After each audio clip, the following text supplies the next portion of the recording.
इस हुकूमत ने नादरीन वो तबाही फैलाई है पाकिस्तान के अंदर कि कोई भी तबका ऐसा नहीं है जो एहतजाज नहीं कर रहा।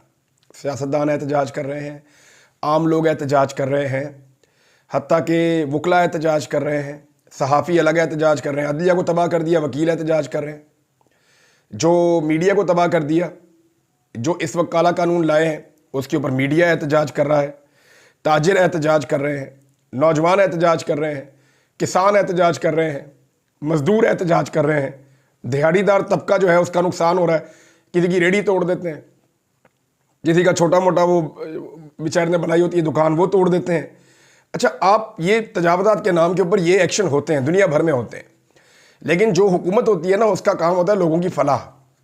आप ये एक्शन लें लेकिन साथ साथ लोगों के मुतबादल रोज़गार का बंदोबस्त भी करें, लेकिन ऐसा कुछ किया नहीं गया। लोग फट पड़ते हैं, लोग जब उनके सामने माइक या कैमरा जाता है तो वो बताते हैं कि उनके साथ क्या हुआ है।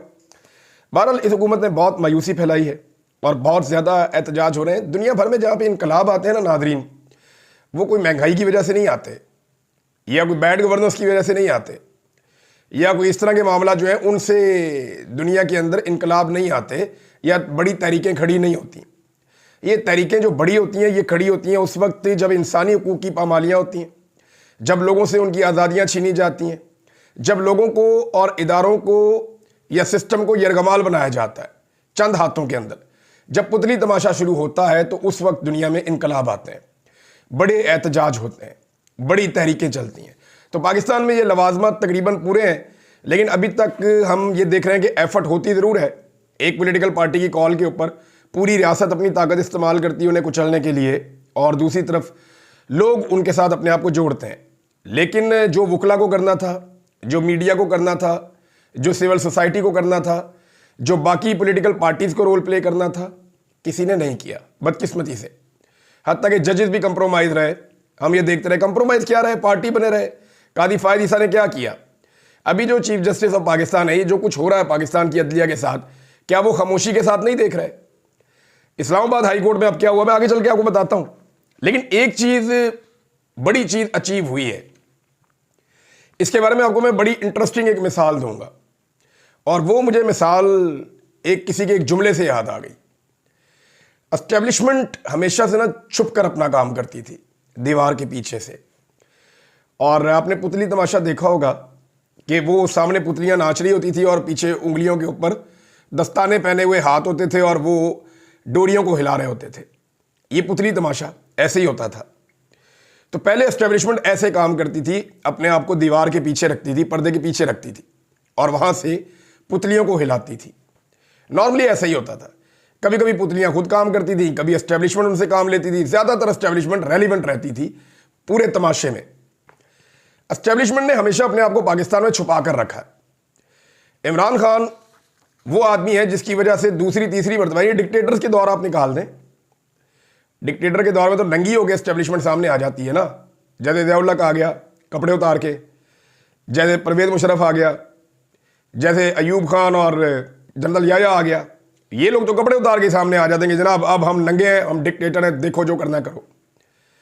लेकिन यहाँ पे जो जमहूरी एतवार है उनके अंदर बहुत मुश्किल और कम होता है ऐसा जो इमरान खान ने किया है। मैं आपको एक वीडियो गेम से समझाता हूँ।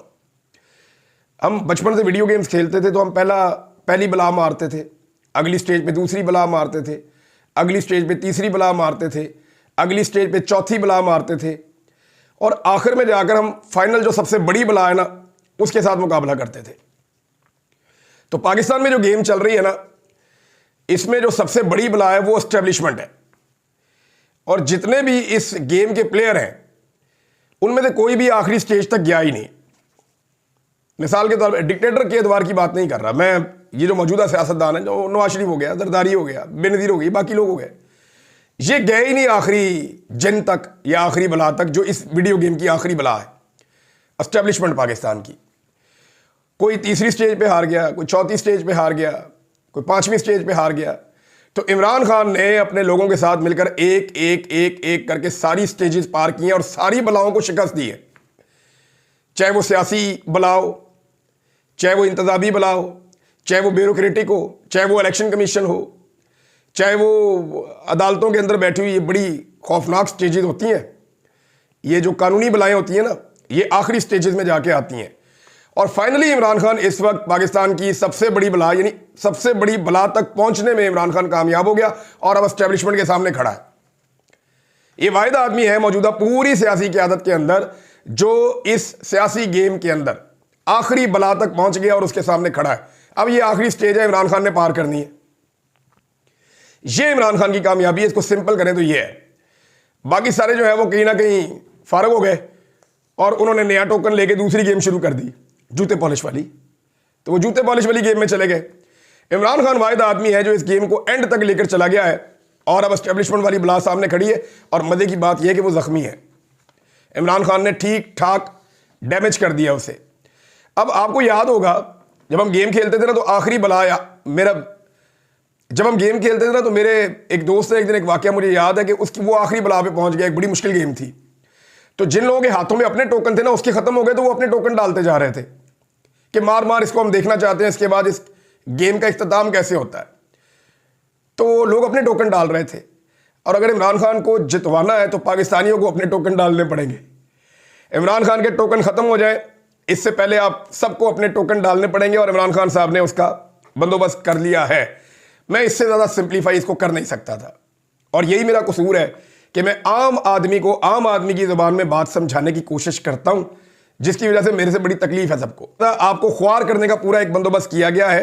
इससे ज़्यादा काला और बदतरीन कानून हो नहीं सकता। पूरी दुनिया में इसके खिलाफ आवाज़ उठ रही है। अमेरिकी स्टेट डिपार्टमेंट ने भी इसके खिलाफ स्टेटमेंट दिया है। अब आज नाजरीन, ये जो इस्लामाबाद हाई कोर्ट में हुआ, 3 जजेस नए ले आए, दूसरी हाई कोर्ट से लेकर आए और उन्हें लाकर जो है वो अब एक नई लिस्ट भी जारी कर दी गई है। यानी chief justice Islamabad high court ने नई लिस्ट जारी कर दी है। उस लिस्ट के अंदर जो सबसे सीनियर जज रख दिया है वो डोगर साहब को रख दिया है। यानी सरफराज डोगर साहब को सबसे सीनियर करार दे दिया गया। अब आप समझे ना कि उनको सबसे सीनियर इसलिए करार दिया गया कि उन्हीं को चीफ जस्टिस बनाने का इरादा है। अब अगर आप सीनियरिटी लिस्ट देखें तो वो तब्दील हो गई है। हालांकि जजेस ने कहा था कि अगर बाहर से कोई जज आएगा और वो नया हलफ लेगा, उसको लेना पड़ेगा। जब वो नया हलफ लेगा तो वो जूनियर जज होगा, सीनियर नहीं होगा। लेकिन यहां उन्हें सबसे सीनियर कर दिया गया, चीफ जस्टिस के बाद पहले नंबर पे। फिर मोहसिन अख्तर ज्ञानी। तो मोहसिन अख्तर ज्ञानी साहब से या इस्लामाबाद हाई कोर्ट के जजेस से जो इंसाफ और कानून के मुताबिक चलते हैं, उनसे जान छुड़ाने के लिए जस्टिस आमिर फारूक साहब जैसा एक जज लाहौर हाई कोर्ट से उन्हें लाया गया और लाकर उनको सीनियर 3 जज बनाया गया। अब उन्हें ही चीफ जस्टिस बनाया जाएगा। देखिए, ये इस दफा मैं कह रहा हूं ना कि एस्टेब्लिशमेंट वाला जिन या बला वो सामने आके खड़ी है। ये हमेशा छुप के कार्रवाई डालते थे, छुप के कार्रवाई नहीं डालते। सामने आपको नजर आ रहा है सारा कुछ, सामने आकर खड़े। क्यों सामने आकर खड़े हैं? यानी ये तो ऐसे काम होते नहीं थे। अब आपको नजर आ रहा है, आप पहले से बता देते हैं अब ये होने वाला। अब ये आईनी बेंच का हम पहले से बता देते कि ये होने वाला है। 26वीं आईनी तरमीम हमें पता था कैसे होगी। हमें यह भी पता था कि उस बेंच में किस किस को शामिल किया जाएगा। हमें यह भी पता था कि 3 जजेस में से ये कमेटी उठेगी तो किसको चीफ जस्टिस बनाएगी। वही हुआ। तो कोई चीज ऐसी नहीं है जिसकी हम पहले से पेशन गोई ना कर सकें, क्योंकि निजाम नंगा खड़ा है, सामने नजर आ रहा है। तो जनाब, ये अब एक ऐसे जज को दोबारा से बनाने की कोशिश की जा रही है जो आमिर फारूक साहब की तरह इस्लामाबाद हाई कोर्ट के अंदर खिदमात सरंजाम दे सकें।